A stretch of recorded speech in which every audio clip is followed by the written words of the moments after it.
আপনারা কি জানেন মুম্বাইয়ের ঠিক পাশেই এমন একটা পাহাড় আছে যেখানে এক জাগ্রত দেবীর মন্দির আছে, আর সেই পাহাড়ে উঠতে হয় 1400টা সিঁড়ি দিয়ে।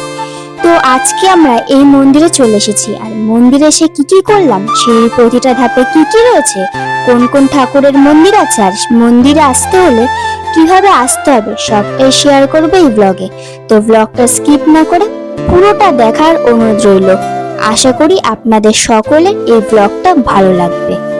আজ আমি চলে এসেছি মুম্বাই বিরারের এক দেবীধামে, যার নাম জীবদানী মাতা মন্দির, যার কিনা 1400টা সিঁড়ি, যেটা তোমরা পিছনেই দেখতে পাচ্ছ। এই সিঁড়ির প্রতিটা ধাপে যেন অনুভব হয় আমি এক এক ধাপ করে মায়ের কাছে এগিয়ে যাচ্ছি। এই মন্দির শুধু পাহাড়ের চূড়াই নয়, এর শিকড় মিশে রয়েছে 150 বছরের এক পুরনো সাধকের সঙ্গে। আর সিঁড়ির প্রতিটা ধাপে কিন্তু রয়েছে মায়ের পুজোর সামগ্রীর দোকান। আপনারা চাইলে এখান থেকেও পুজোর ডালা কিনে নিয়ে গিয়ে পুজো দিতে পারেন। আর যাদের পক্ষে সিঁড়ি দিয়ে ওঠা সম্ভব নয়, মায়ের কৃপায় তাদের জন্য কিন্তু রয়েছে রোপওয়ে ও লিফটের ব্যবস্থা। তো মায়ের দর্শন থেকে কিন্তু কেউই বঞ্চিত হবে না। প্রতিটা সিঁড়িতে এক একটা ছোট ছোট মন্দির, যেন ধাপে ধাপে মায়ের দর্শনের প্রস্তুতি। আর প্রত্যেকটা মন্দিরে এক একটা মানত বাঁধা। এই মন্দির শুধু ইচ্ছে পূরণের জায়গা না, এখানে মানুষ আসে নিজের বিশ্বাস নিয়ে, আর মা কাউকেই খালি হাতে ফেরান না। আর এই মন্দির এমন একটা মন্দির যার সাথে কিনা অনেক রহস্য মিশে আছে। আপনারা জীবনে একবার হলেও এই মন্দিরে এসে ঘুরে যান।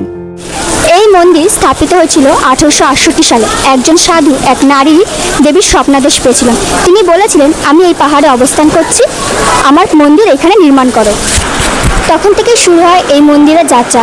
জীবদানী মানে জীবন দানকারী মা। এই মন্দির মা দুর্গার এক বিশেষ রূপ, জীবদানী দেবীর উপস্থাপনা স্থল। অবশেষে আপনাদের সাথে কথা বলতে বলতে মায়ের দর্শন পেয়ে গেলাম। তবে দুর্ভাগ্যবশত এখানে ভিডিও করা বা ফটো তোলা কোনোটারই অনুমতি ছিল না। আমার পক্ষে যতটুকু সম্ভব হয়েছে সেইটুকুই ভিডিওই আপনাদের সঙ্গে শেয়ার করলাম। এটাই কিন্তু শেষ নয়, এর পরের পার্টে থাকছে জীবদানী মাতা দর্শন করার পর আমরা আর কি কি করলাম, আর কোন কোন মন্দির দর্শন করলাম, তার সাথে আরো কি কি করলাম, সবকিছুই নিয়ে আসছি পরের পার্টে খুব শিগগিরই। আর তোমরা কি কখনো জীবদানী মন্দিরে গেছো? তোমার অনুভব কেমন ছিল কমেন্টে জানাও। আর ভিডিওটি ভালো লাগলে শেয়ার করো, মায়ের আশীর্বাদ ছড়িয়ে দাও সবার মধ্যে। দেখা হচ্ছে পরের পার্টে।